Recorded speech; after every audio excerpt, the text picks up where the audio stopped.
حقوق العباد ہوگا میرا کیا کرم مجھ پہ کر دے کرم یا الہی.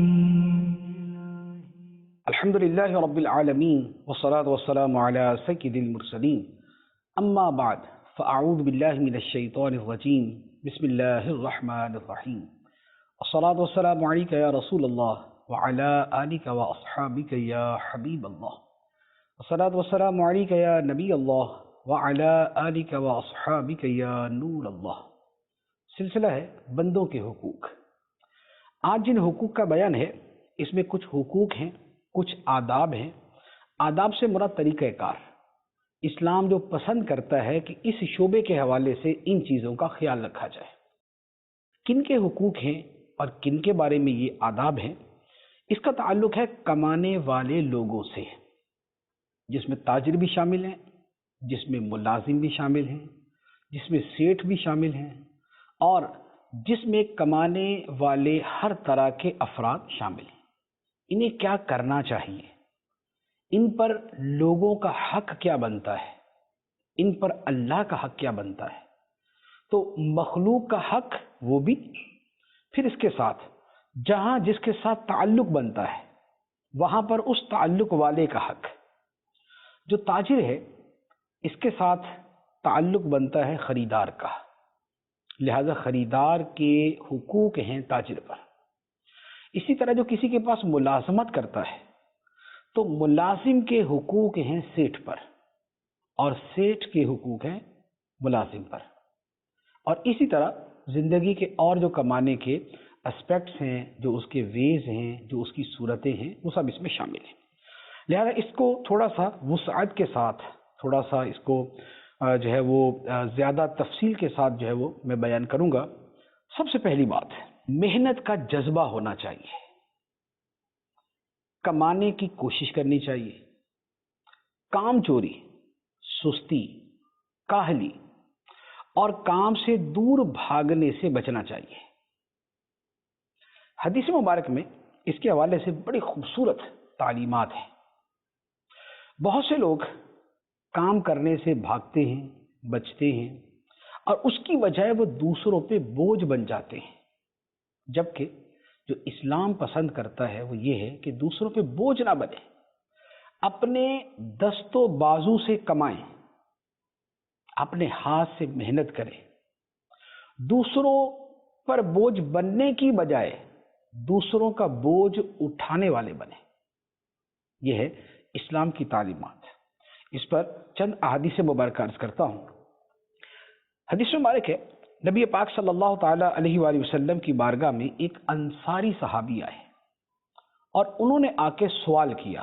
سوال سے مراد یہ ہے کہ اپنی ضرورت انہوں نے پیش کی. ان کو پیسے چاہیے تھے، یا ان کو کچھ کھانے کو چاہیے تھا، یا کوئی ضرورت زندگی کی چیز چاہیے تھی. تو انہوں نے نبی پاک علیہ الصلوۃ والسلام سے مال کا سوال کیا. آقا کریم صلی اللہ تعالی علیہ وآلہ وسلم نے اس سے ارشاد فرمایا کہ کیا تمہارے گھر میں کوئی سامان ہے؟ تو اس نے کہا جی بس دو چیزیں ہیں، غربت ہے، فقر ہے، دو چیزیں. کیا؟ فرمایا کہ اس نے عرض کی کہ ایک تو ٹاٹ کا بچھونا ہے، ایک بچھونا ہے، اسی پہ ہم سوتے ہیں اور وہی آدھا اپنے اوپر اوڑھ لیتے ہیں، ایک یہ ہے. اور دوسرا پانی کا ایک اچھے والا پیالہ ہے. نبی پاک صلی اللہ علیہ وآلہ وسلم نے فرمایا کہ یہ دونوں چیزیں میرے پاس لے آؤ. وہ صحابی گئے، جا کے دونوں چیزیں پیش کر دی، ایک وہ بچھونا اور ایک وہ پیالہ. نبی پاک علیہ الصلوۃ والسلام نے وہ دونوں چیزیں 2 درہم میں نیلام کر دی، یعنی اس کی بولی لگا کے بیچ دیا. اور وہ جو 2 درہم ہوئے تو نبی پاک علیہ الصلوۃ والسلام نے اس انصاری صحابی کو دیے اور فرمایا کہ 1 درہم سے تو تم گھر کا کھانا پانی کو چیزیں لے لو، کوئی زندگی گزارنے کی جو بنیادی چیز کھانا وہ لے لو، اور 1 درہم جو ہے اس سے کلہاڑی خرید کے لاؤ، یعنی کلہاڑی کا جو پھل ہوتا ہے لوہے والا حصہ وہ خرید کے لاؤ. وہ صحابی گئے، جا کے انہوں نے کچھ کھانا خریدا اور 1 کلہاڑی کا پھل لے کے آ گئے. نبی پاک علیہ الصلوۃ والسلام نے ایک لکڑی پکڑی اور اس کے اندر وہ کلاڑی کا پھل گاڑ دیا اور وہ کلہاڑی اس کے ہاتھ میں دیتے ہوئے فرمایا کہ جاؤ اس سے جا کے جنگل میں لکڑیاں کاٹو اور وہ بیچو، اور اس سے جو تمہیں نفع ہوگا، اس سے جو تمہاری کمائی ہوگی، اس سے زندگی گزارو۔ وہ صحابی گئے، جا کے جنگل سے لکڑیاں کاٹی اور لکڑیاں کاٹنے کے بعد اس کو بیچا۔ بیچنے کے بعد کیا ہوا کہ 2 ہفتے بعد وہ صحابی جب دوبارہ واپس آئے تو ان کے پاس 10 درہم جمع ہو چکے تھے۔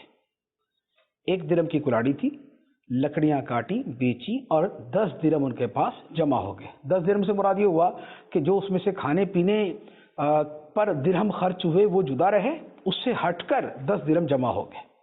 جب وہ نبی پاک صلی اللہ تعالیٰ علیہ وسلم کی بارگاہ میں آئے تو آقا کریم صلی اللہ تعالیٰ علیہ وسلم نے بڑی خوبصورت بات ارشاد فرمائی۔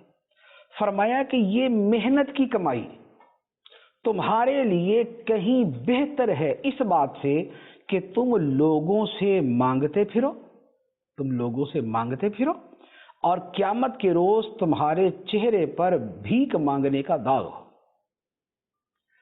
یہ ہے نبی پاک صلی اللہ تعالی علیہ وآلہ وسلم کی تعلیم اور حکمت، کہ ہاتھ نہیں پھیلانا، بھیک نہیں مانگنی، دوسروں پہ بوجھ نہیں بننا، بلکہ جس منیمم لیول پہ بھی جا کر کچھ کیا جا سکتا ہے وہاں جا کے محنت کر لی جائے، بھلے جنگل سے لکڑیاں کاٹ لی جائیں، یا آج کے زمانے کے اعتبار سے کہیں تو بھلے ٹھیلا لگا لیا جائے، کوئی ہلکی پھلکی چیز بیچ دی جائے، کوئی اپنے کندھے پہ رکھ کے سامان بیچ دیا جائے، لیکن رزق حلال کمانے کی کوشش ہونی چاہیے، کمائی میں دلچسپی ہونی چاہیے، دوسروں کے مال پر نظر نہیں ہونی چاہیے۔ تو یہ پہلی بات ہے کمانے والوں کے اعتبار سے جو ان کے آداب کے حوالے سے ہے کہ وہ دوسروں پر بوجھ نہ بنے بلکہ کمانے میں دلچسپی لیں۔ اور پھر اس کی فضیلت کیا ہے؟ یہ تو تھا ایک عمل بیان کیا اور فرمایا کہ یہ بہتر ہے اس بات سے کہ بھیک مانگو اور قیامت کے دن تمہارے چہرے پر بھیک کا داغ لگا ہو، یہ اس سے بہتر ہے۔ اس سے ہٹ کر اس کے اپنے فضائل ہیں، اور وہ فضائل کیسے ہیں اور فضیلت بھی کیسی؟ نبی پاک صلی اللہ تعالیٰ علیہ وسلم نے فرمایا کہ کسی نے کوئی کھانا بھی اس کھانے سے بہتر نہیں کھایا جو کھانا اس نے اپنے ہاتھ سے کمایا۔ جو بندے نے اپنے ہاتھ سے محنت کی نا، وہ کسان ہے، وہ ہل چلاتا ہے یا وہ ٹھیلا لگاتا ہے تو اس کو زور سے گھسیٹتا ہے، یا وہ سائیکل چلاتا ہے، یا وہ کوئی اس طرح کا کام کرتا ہے، یا وہ مستری ہے، مزدور ہے، وہ وزن اٹھاتا ہے، بوجھ اٹھاتا ہے۔ فرمایا کہ یہ جو ہاتھ سے کمانے والا ہے اس کی کمائی ہر کمائی سے بہتر کمائی۔ اور اس کے ساتھ ایک ریفرنس دیتے ہوئے نبی پاک علیہ الصلوۃ والسلام نے فرمایا کہ اللہ تعالیٰ کے پیغمبر حضرت داؤد علیہ الصلوۃ والسلام اپنے ہاتھ سے کما کر کھاتے تھے۔ داؤد علیہ السلام اپنے ہاتھ سے کما کر کھاتے تھے۔ محنت کرنا، کمائی کرنا، کمانا، یہ اللہ کے نبیوں کی سنت ہے، اللہ کے نبیوں کی سنت ہے۔ ہر نبی علیہ الصلوۃ والسلام کی تفصیل موجود ہے کہ یہ نبی علیہ الصلوۃ والسلام یہ کرتے تھے، یہ کرتے تھے، یہ کرتے تھے۔ جیسے ہمارے آقا صلی اللہ علیہ وآلہ وسلم، آپ تاجر تھے، آپ نے تجارت فرمائی، اور صحابہ اکرام کو جن کو بھی آپ لے لیں، صدیق اکبر رضی اللہ تعالیٰ عنہ تاجر تھے، عمر فاروق رضی اللہ تعالیٰ عنہ تاجر تھے، عثمان غنی بہت ہی بڑے تاجر تھے، عبد الرحمن بن عوف تاجر تھے، مولا علی شیر خدا رضی اللہ تعالیٰ عنہ بہت سے کام کرتے تھے۔ آپ نے کچھ تجارت بھی فرمائی، آپ نے جو ہے کچھ اپنے ہاتھ کی محنت بھی فرمائی، تو آپ نے بہت سارے کام کیے۔ تو محنت کرنا یہ نبیوں کی سنت ہے، یہ صحابہ کی سنت ہے۔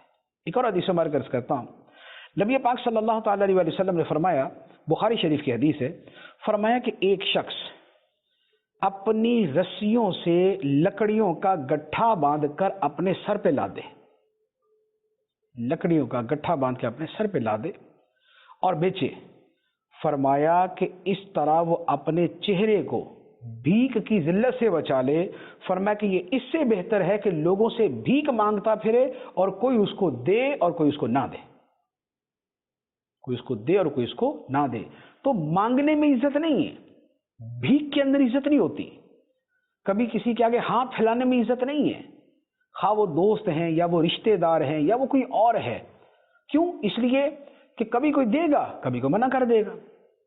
نہیں جی آج کل تو ہمارے حالات ہی تنگ ہیں، مہنگائی بہت ہو گئی ہے، فلاں شے مہنگی ہے، تو ہو سکتا ہے منع کر دیا جائے. یا یہ ہو سکتا ہے کہ مجبوری سے کوئی دے تو دے لیکن دل سے نہ دے، اور دینے کے بعد دل میں یہ دعا مانگے کہ یا اللہ میرے گھر کا راستہ ہی بھول جائے یہ بندہ، دوبارہ ادھر منہ ہی نہ کرے. اور یہ ہوتا ہے، یہ بالکل ایسا ہی ہوتا ہے. کچھ ہوں گے سخی داتا لیکن زیادہ ایسا ہی ہوتا ہے. بلکہ کہتے ہیں کہ وہ کسی سے دشمنی کرنی ہو نا تو اس سے قرض لے لو، یا کسی سے تعلقات خراب کرنے ہو تو اس سے قرض لے لو. قرض کی بات کر رہا ہوں، بھیک کی بات نہیں کر رہا. قرض لے لے تو بھی تعلقات کشیدہ، اور ویسے ہی پیسے مانگ لیں تو اس کا مطلب ہے کہ اب اس کا منہ ادھر اس کا منہ ادھر.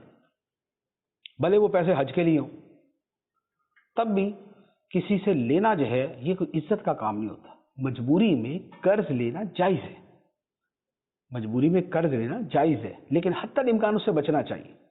اور بھیک مانگنا یہ تو ایک ایکسٹریم چیز ہے.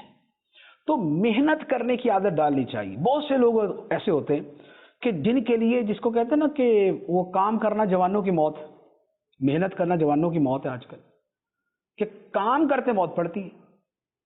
گھر میں بیٹھے بستر کاٹیں گے، بستر توڑیں گے، اور یا یہی ہے کہ دوسرے جو ہے نا وہ کما کے دے دیں. تو یہ والی حرکت جو ہے یہ نہیں ہونی چاہیے. اچھا اس طرح بعض اوقات کیا ہوتا ہے، کچھ لوگ پڑھ لکھ جاتے ہیں، اب پڑھ لکھ کے تھوڑا سا یعنی کہ ایجوکیٹڈ ہو گئے تو اب جو ہلکے والا کام ہے وہ نہیں کریں گے، اب افسر ہی بنیں گے ورنہ بھکاری رہیں گے. ان بٹوین کچھ نہیں ہے کہ چلے اگر نوکری نہیں ملی تو بھئی رکشہ چلا لو، لیکن رکشہ چلانا شان کے خلاف ہے.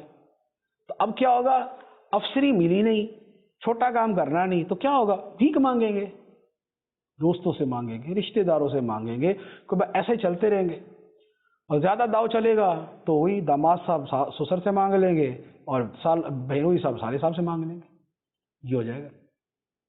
تو لہذا یہ جو کام چوری اور یہ جو ذلت کا طریقہ ہے یہ نہیں اختیار کرنا چاہیے. محنت کرنے میں دلچسپی ہونی چاہیے، خواہ وہ تجارت کی صورت میں ہو، یا وہ ملازمت کی صورت میں ہو، یا وہ کوئی ہاتھ سے کمائی کرنے کی صورت میں ہو، لیکن محنت کرنے کے اندر اپنے آپ کو لگانا چاہیے. تو جو کمانے والے حضرات ہیں ان کے آداب میں سے ایک ادب یہ ہے جو ابھی میں نے عرض کیا ہے. دوسری بات شرعی فریضہ ہے.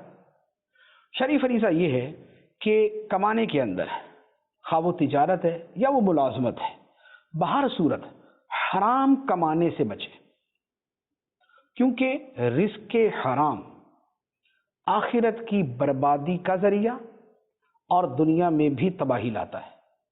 اور اس پر جو وعیدیں ہیں تو مجھے نہیں لگتا کہ کوئی مسلمان اس سے نا واقف ہو کہ رزق حرام کمانا جو ہے یہ کتنا برا ہے. اور رزق حرام کے اندر کیا کیا شامل ہے، کچھ چیزیں تو وہ ہیں جو سب کو پتہ ہیں، جیسے رشوت ہے، رشوت حرام، سود حرام، چوری حرام، ڈکیتی حرام، یہ جو موبائل سنیچنگ ہے، موبائل چھین لینا یہ حرام، کسی کے گھر پہ قبضہ، کسی کے پلاٹ پہ قبضہ، کسی کے فلیٹ پہ قبضہ، کسی کے کھیت پہ قبضہ، کسی کی چیز پہ قبضہ، سب حرام. تو یہ حرام کی بڑی واضح صورتیں ہیں. اچھا اب یہ دیکھ لیں اس کے ساتھ ایک حرام کی اور صورت وہ یہ ہے کہ کمانے کی صورت حرام ہو، یعنی کما تو رہا ہے لیکن کمانے کی صورت حرام ہو. کمانے کی صورت حرام کہ ناجائز کام کی جو آمدنی ہے، جیسے گانا گانے کی آمدنی، جیسے فلم و ڈراموں کی آمدنی، وہ آمدنی حرام. ناجائز کام کا جو اجارہ ہوتا ہے، جو اس کی ملازمت ہوتی ہے، جو اس کا کام ہوتا ہے وہ جائز نہیں ہے، اس کی آمدنی بھی حرام. یا حرام شاہ بیچنے کے اوپر کسی کی نوکری ہے، جیسے شراب بیچنے پہ کوئی نوکری کرتا ہے یہ بھی حرام. تو ناجائز کام کی جو اجرت ہے وہ بھی حرام ہوتی ہے. اچھا اب یہ ہے کہ یہ جو اس طرح حرام کمائی ہے اس کی وعید کتنی شدید ہے. نبی پاک صلی اللہ تعالی علیہ وسلم فرماتے ہیں کہ لوگوں، اللہ تعالیٰ پاک ہے اور وہ پاک ہی کو قبول فرماتا ہے. اللہ پاک ہے اور وہ پاک ہی کو قبول فرماتا ہے. اور فرمایا کہ اس نے مومنوں کو وہی حکم دیا جو اس نے اپنے رسولوں کو حکم دیا. رسولوں کو کیا فرمایا؟ اس نے رسولوں کو فرمایا یا ایھا الرسل کلوا من الطیبات واعملوا صالحا، کہ اے رسولو، اے پیغمبرو، حلال کھانا، اے رسولو، اے پیغمبرو، حلال کھانا اور اچھے عمل کرنا. تو فرمایا کہ رسولوں سے یہ فرمایا حلال کھانا، پاکیزہ کھانا. اور یہی بات اللہ تعالیٰ نے مومنوں سے فرمائی، یا ایھا الذین آمنوا کلوا من طیبات ما رزقناکم، اے ایمان والو ہمارے دیے ہوئے رزق میں سے جو پاکیزہ ہے وہی کھانا.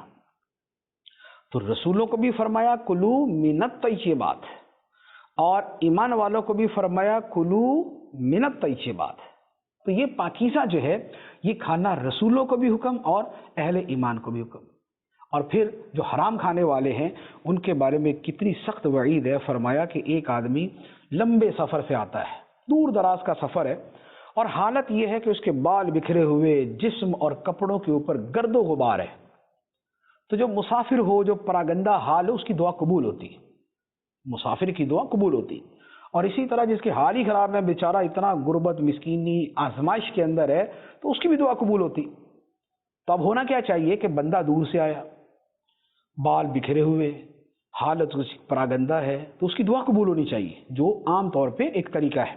لیکن نبی پاک صلی اللہ علیہ وسلم فرماتے ہیں کہ ایسا بندہ اپنے ہاتھ آسمان کی طرف اٹھا کے کہتا ہے، اے میرے رب، اے میرے رب، اے میرے رب. بڑی دعا کرتا ہے، گڑ گڑا کے اور تضرع اور عاجزی کے ساتھ دعا کرتا ہے. لیکن ہوتا کیا ہے، نبی پاک علیہ الصلوۃ والسلام فرماتے ہیں کہ اس بندے کی حالت یہ ہے، یہ جو مسافر ہے اس کی حالت یہ ہے، اس کا کھانا حرام، اس کا پینا حرام، اور اس کا لباس حرام. مطعمہ حرام وملبسہ حرام ومشربہ حرام. کھانا پینا پہننا یہ حرام ہے. تو نبی پاک علیہ الصلوۃ والسلام فرماتے ہیں فأنا یستجاب لذلک، تو دعا کدھر سے قبول ہوگی؟ جب کھانا پینا پہننا حرام ہے تو دعا کدھر سے قبول ہوگی؟ اور پھر فرمایا کہ جو بدن حرام سے غذا پائے وہ جہنم کے زیادہ لائق ہے. تو اب بھلے بڑے اچھے انداز میں جو ہے وہ بڑے جو ہے وہ آدمی اپنا ایک وہ کرا کے جو ہے نا وہ دعا مانگے، اب وہ سادہ لباس ہے یا وہ احرام ہی پہنا ہوا ہے، احرام جو ہے بہت ہی اعلیٰ قسم کا لباس ہے، لیکن وہ احرام ہے رشوت کی کمائی کا، وہ احرام ہے روڈوں پہ کھڑے ہو کے جو لوگوں سے رشوت لی تھی، وہ احرام ہے اس پیسے کا جو دفتروں میں بیٹھ کے جو ہے وہ رشوت لی تھی، وہ جو کسی کے جو ہے وہ کاغذات ٹرانسفر کرنے کے پیسے لیے تھے حرام، وہ جو ہر کام کے اوپر حرام لینے کی لت اور عادت تھی، وہ جو دفتروں کے اندر کوئی کام پیسے کے بغیر ہوتا ہی نہیں ہے، اور اکثر و بیشتر ایسا ہوتا ہے، ہمیشہ تو شاید نہیں ہوتا ہوگا لیکن اکثر و بیشتر ایسا ہوتا ہے. تو یہ جو کمائیاں ہیں، یہ جو ہے وہ گیس کا میٹر چیک کرنے والا اس نے اپنی کمائی بنائی ہوئی ہے، جو بجلی کا میٹر والا اس نے اپنی کمائی بنائی ہوئی ہے، جس نے گیس کا بل لگانا ہے اس کی اپنی حرام کی کمائی ہے، جس نے بجلی کا میٹر لگانا ہے اس کی اپنی حرام کی کمائی ہے، جس نے آگے تار بچھانی ہے اس کی اپنی حرام کی کمائی ہے، جس نے گیس کی لائن بچھانی ہے اس کی اپنی حرام کی کمائی ہے، جو دفتر میں بیٹھا ہے اس کی اپنی حرام کی کمائی ہے، جو چوکی دار ہے وہ افسر صاحب پہ، وہ بابو صاحب کے پاس فائل جانے کے پیسے لے گا، اور وہ جو فائل جائے گی وہ اس دفتر سے اگلے دفتر تک تب تک نہیں جائے گی جب تک یہاں پر اس کو حرام نہ کھلایا جائے. تو یہ جو حرام خوریوں کے پیسے ہیں، جو تنخواہ بنتی ہے 15,000 20,000 25 30 40 تک 50 تک، لیکن ماہانہ خرچہ گھر کا چل رہا ہے 2 لاکھ روپے، تنخواہ 50,000 ہے، گھر کا خرچہ 2 لاکھ روپے، بچے اسکول میں پڑھتے ہیں جہاں کی فیس ہی 20,000 ہے، اور 4 بچے 60,000 تو فیس دے رہے ہیں، تنخواہ 50,000 ہے، تو کہاں سے دے رہے؟ حرام سے دے رہے اکثر. اسی طرح ہر سال حج بھی ہو رہا ہے، عمرہ بھی ہو رہا ہے، یا جو سیر و سیاحت میں بھی جا رہے ہیں، لیوش لائف ہے، اچھی گاڑی ہے، مکان شاندار ہے، حالانکہ اس کمائی کے اندر بن ہی نہیں سکتا. تو کہاں سے بنا؟ Most of the time that is from حرام، وہ حرام سے بنا ہوتا. تو اب ایسے جو نمازی صاحب ہیں، ایسے جو معتمر صاحب ہیں، یہ بھلے جو ہے نا وہ اچھا سا لباس پہن کے اور یہاں سے بڑے عطر مل مل کے جو ہے وہ پہنچ جائے مکے مدینے، لیکن اور دعائیں مانگے، اور یہاں سے کیا جانے، ہر بندہ جانے والے کو کہہ رہا ہے جی حاجی صاحب دعا کرنا ہمارے لیے، آپ تو عمرے پہ تشریف لے جا رہے ہیں، مکے مدینے میں جا کے دعا کرنا، احرام جا کے وہاں پر حتیم کے اندر کھڑے ہو کے دعا کرنا. تو یہ دعائیں کرے گا، اس کو کہا ہوا ہے نا افسر کے لیے کر دے گا، ماتحت کے لیے کر دے گا، دوستوں کے لیے کر دے گا، لیکن جس احرام کو پہن کے یہ وہاں خانہ کعبہ کے سامنے کھڑے ہو کے دعا کر رہا ہے، یہ احرام لباس حرام سے. وہ جو وہاں 5 اسٹار ہوٹل کے اندر ٹھہرا ہوا ہے اس کی جو چارجز ہیں، ہوٹل رینٹ ہے، کمرے کا رینٹ ہے، وہ حرام سے ہے. وہ جو وہاں پر رنگ برنگے ریسٹورنٹ سے کھانا کھاتا ہے وہ پیسے حرام کے ہیں. وہ جو وہاں زیارتوں کے اوپر نکلا ہوا ہے اور جب مختلف زیارتیں کر رہا ہے وہ ٹیکسی کے پیسے حرام کے ہیں. تو کرتا رہے دعائیں. اللہ تعالیٰ اپنے فضل سے وہ دعا بھی قبول کر لے تو ہو سکتا ہے اللہ تعالیٰ کافروں کی دعا قبول کر لیتا ہے. کافر دعا کرے اللہ تعالیٰ وہ بھی قبول فرما لیتا ہے. تو وہ ایک اپنی جگہ ہے. لیکن جو حدیث کہہ رہی ہے کہ لباس حرام، کھانا حرام، پینا حرام، سمجھنے کو تو یہ کہہ رہا ہے کہ لباس تو بڑا شاندار ہے، کیا جی احرام ہے. کھانا بڑا شاندار ہے، کیا جی وہ جو کھانا ہے کعبہ کے سامنے والا ہوٹل ہے وہاں سے کھانا کھاتا ہوں، یہ مکے مدینے کے اندر گنبد خضرا کے سامنے بیٹھ کے میں کھانا کھاتا ہوں. لیکن کون سے مال سے؟ مال حرام سے. پیتا کیا ہوں؟ بس جی لسیاں مدینے دیا، مدینے کی لسیاں پی رہا ہوں، لبن پی رہا ہوں، مدینے کے جوس پی رہا ہوں. کون سے؟ وہی جو یہاں دفتروں میں حرام کھایا تھا، حرام لیا تھا، جو لوگوں کے کام کرنے کے لیے، چھوٹے چھوٹے کام کے لیے جو لوگوں کو ذلیل و رسوا کیا تھا اور ہر کام میں ان کو اٹکایا تھا. تو وہ جو اس سے کمائی ہوئی تھی اسی کے ساتھ وہ لسیاں پی جا رہی ہیں اور وہ لبن پیے جا رہے ہیں اور وہ وہاں پر جوسز جو ہے وہ انڈیلے جا رہے ہیں. تو یہ کیا ہے؟ مطعمہ حرام و ملبسہ حرام و مشربہ حرام. واپسی کے اندر ڈھیروں ڈھیر کھجوریں آ رہی ہیں، 30 kg کھجوریں، اجوا شریف فلاں یہ وہ، کس سے؟ مال حرام سے. آب زمزم ملے گا جی کتنے کا؟ 7 ریال کا، 8 ریال کا، جو ایئرپورٹ سے ملتا ہے. وہ جو 8 ریال ہیں کس کے ہیں؟ وہی جو کسی غریب کا خون چوسا تھا اس کا آب زمزم آ گیا. تو وہ خون جو ہے وہ آب زمزم میں بدلا ہوا اس وقت. تو یہ تبرکات اور یہ تسبیحات اور یہ جو ہے وہ رنگ برنگی چیزیں اور یہ جو ہے وہ وہاں سے جو مسلح خریدے اور اس کو مل مل کے وہاں سے لے کے آئے اور اس کو اندر جا کے بچھا کے نمازیں پڑھ کے آئے، اگر حلال سے تو سبحان اللہ سر آنکھوں میں. حقیقی تبرک تو ہمارے دلوں میں، ہماری آنکھوں پہ. نبی پاک صلی اللہ تعالیٰ علیہ وسلم سے نسبت رکھنے والی چیز پہ تو ہماری جان قربان. لیکن یہ جو بندہ کر کے آیا ہے، یہ جو لے کے آیا، یہ کس سے لے کے آیا؟ تو یہ حرام کی کھجوریں، حرام کا آب زمزم اور یہ باقی تبرکات، تو یہ فَأَنَّا يُسْتَجَابُ لِذَلِكَ، اس کی دعا کہاں سے قبول ہوگی؟ اس کی دعا قبول نہیں ہوگی. تو لہٰذا مہربانی کرے کہ کمائی والے جو حضرات ہیں، اچھا یہ اس میں تاجر بھی آ سکتے ہیں، تاجر بھی دھوکہ فراڈ کر کے لوگوں کو جو ہے وہ دھوکے دے کے اور خراب مال بیچ کے سب کچھ کر کے دھڑا دھڑ پیسے کما کے نکلا ہوا ہے. رمضان کا مہینہ آیا اور ہر گلا سڑا پھل دبا کے بیچا، ڈنڈی ماری فل، جانوروں کے گوشت کے اندر پانی بھر کے بیچا، اور اب جب اتنے سارے پیسے جمع ہو گئے تو اب آیا جی آخری عشرہ مدینے میں جا کے گزارتے ہیں. سب ایسا نہیں کرتے. بڑے بڑے عاشق رسول، بڑے بڑے اچھے لوگ، بڑے بڑے نیک لوگ جن کو میں پرسنلی جانتا ہوں کہ جو واقعتاً حلال کماتے ہیں اور مدینے میں جا کے نچھاور کرتے ہیں، ان کی بات نہیں ہے، ان کی تو سعادت ہے، ان کی سعادت ہے. بات ان کی ہے جو حرام کما کے جاتے ہیں. تو لہٰذا مال حرام کما کے دعاؤں کی قبولیت کی امید رکھنا یہ درست نہیں ہے. حدیث مبارک اس سے منع کرتی ہے. تو یہ جو کمانے کے آداب میں سے اور بلکہ احکام میں سے ایک اہم چیز ہے وہ ہے مال حرام سے بچنا. تیسری بات یہ ہے کہ اپنے کاروبار کو بڑھانے کے لیے، اپنے تجارت کو فروغ دینے کے لیے، اپنا سودا بیچنے کے لیے ہمیشہ سچ اختیار کیا جائے. نہ جھوٹ بولا جائے، نہ جھوٹی قسم کھائی جائے، بلکہ قسم تو سچی بھی نہ کھائی جائے.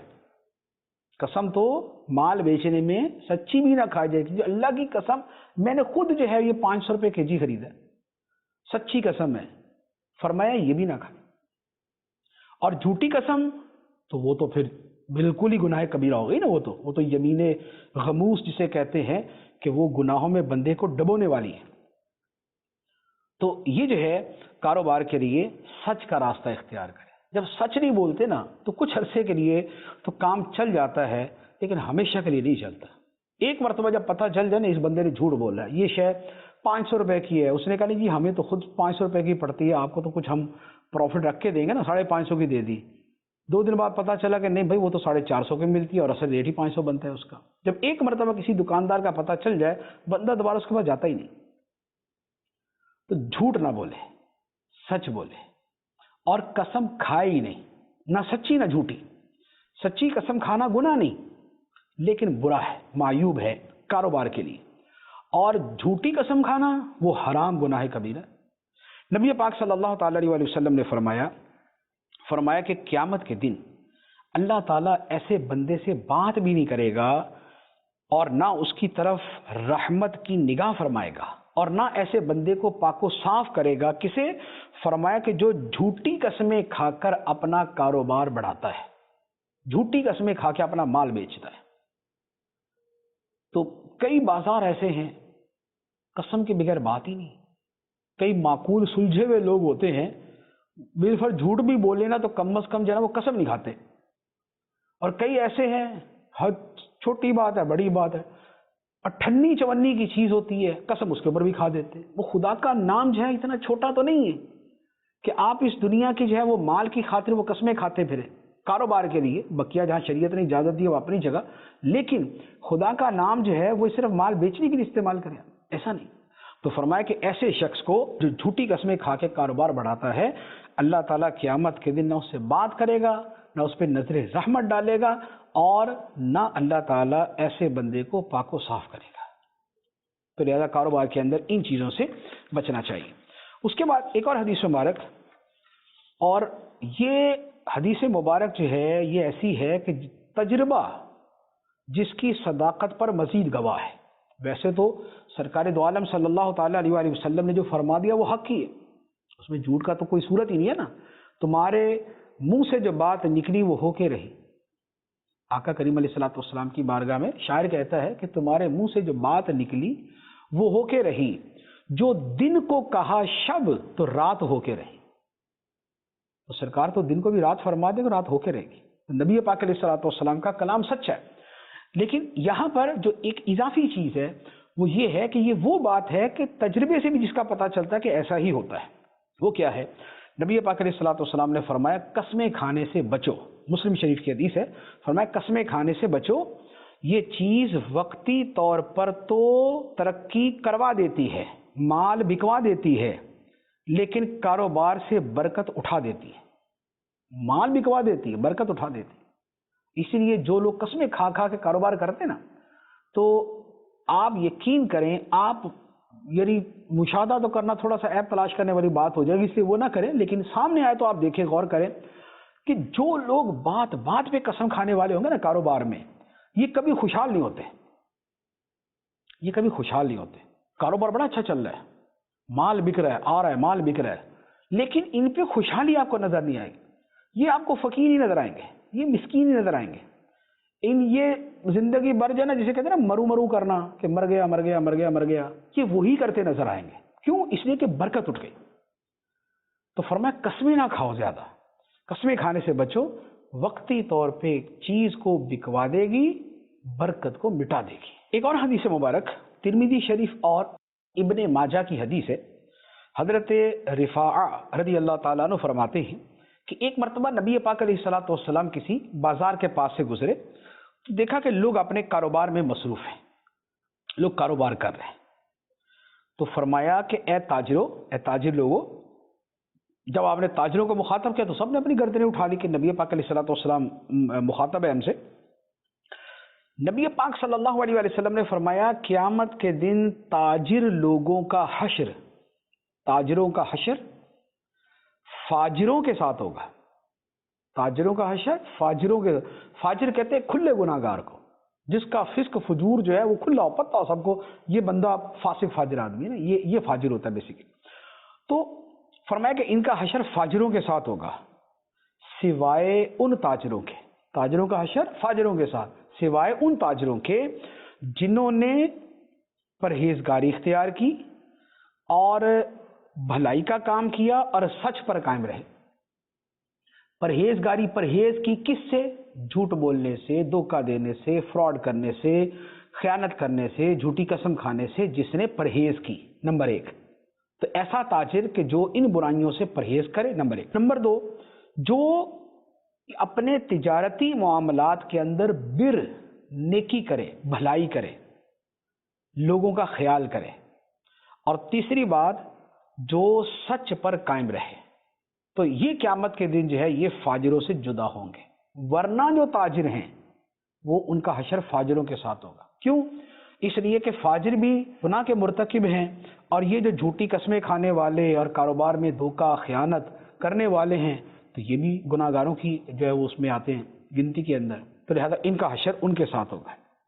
اس کے بعد جو اچھا تاجر ہے کہ جو دیانتداری اختیار کرتا ہے، جو سچ بولتا ہے، جو لوگوں کا خیال کرتا ہے اور لوگوں کی جیب کاٹنے پہ اس کی نظر نہیں ہے، جو تجارت کے آداب اور اخلاقیات ہیں ان کی پابندی کرنے والا ہے، اس کا کیا ہے؟ فرمایا کہ سچا اور امانت دار تاجر جو صادق ہو، امین ہو، جو سچا ہو اور امانت والا ہو، فرمایا قیامت کے دن یہ نبیوں، صدیقوں اور شہیدوں کے ساتھ ہوگا.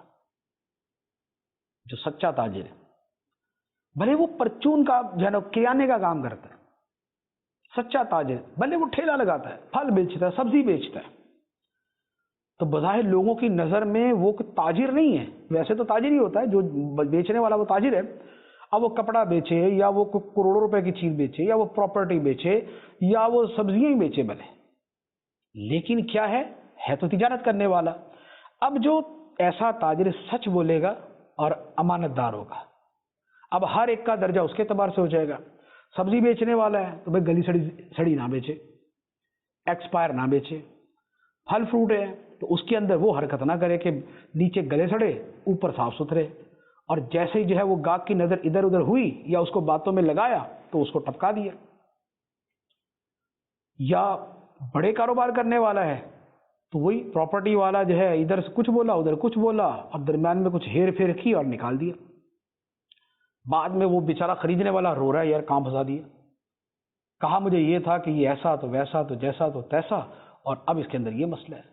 تو جس نے جس درجے کے اندر بھی غلط کیا تو یہ فاجروں کے ساتھ. لیکن جو اپنے کام میں سچا اور سچا کہ خواہ چھوٹی چیز بیچے، سچ بولے، دیانتداری، امانت کے ساتھ بیچے، تو فرمایا کہ اس کا جو حشر ہے قیامت کے دن وہ نبیوں کے ساتھ اور صدیقوں کے ساتھ اور شہیدوں کے ساتھ ہوگا.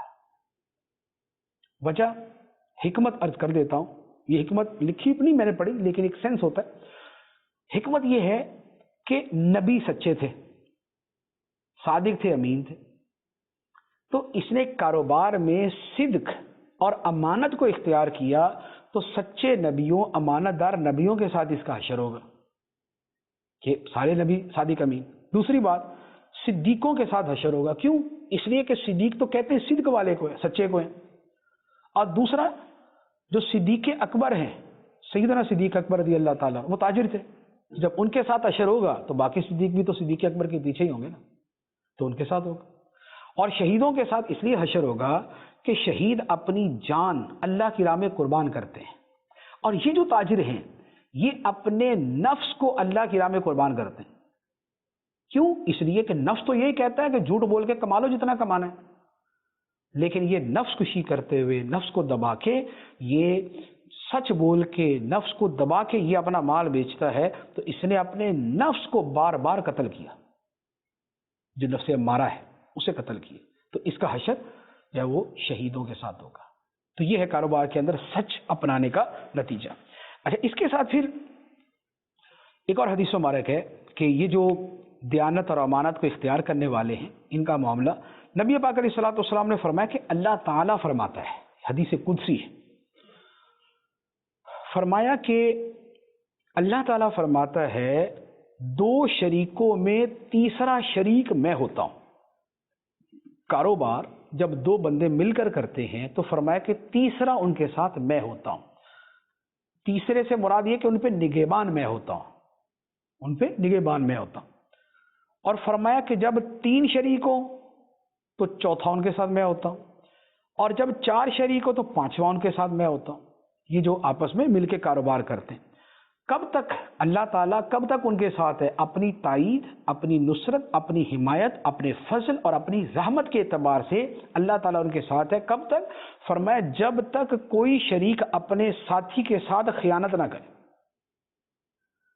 تو اب دو بندوں نے مشترکہ کاروبار کیا، شرکت کا کاروبار ہے یا مداربت کا ہے، ایک کے پیسے ہیں دوسری کی محنت ہے، یا دونوں کے پیسے.